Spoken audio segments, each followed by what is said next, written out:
We're back with growing concerns about mental health in the Hill Country 1 year after the deadly floods. You can't simply close the door on intense trauma, but help is available if survivors seek it out. Tonight's story from Teresa Woodard does come with a warning. It includes 911 calls that, while an important reminder of trauma, can be very difficult to hear.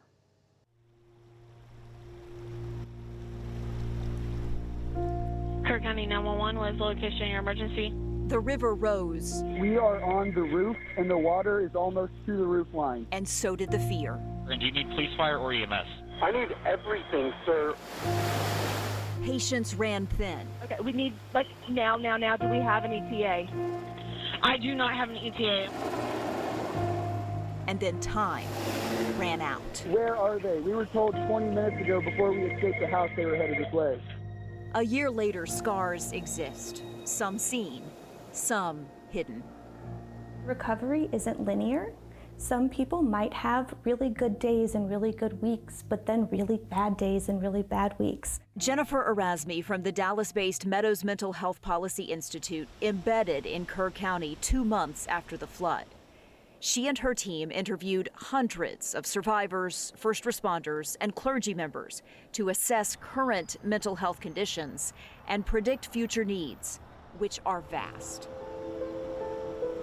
They expect 6,000 new cases of post-traumatic stress disorder among adults in Kerr County alone.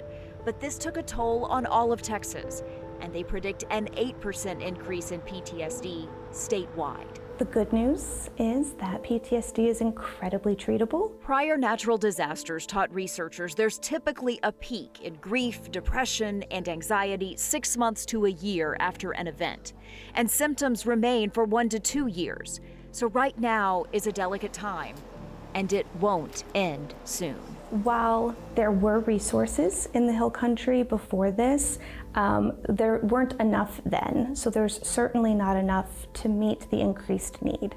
However, over the past year, the community has really acknowledged that and worked to build those pathways. Millions of dollars from philanthropic organizations poured in to expand access to care in Kerr County.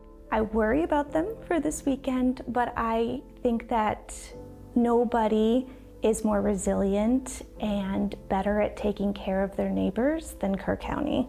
Erasmi wholeheartedly believes people will heal, but knows only 1 year later, they still hurt. In Dallas, I'm Teresa Woodard.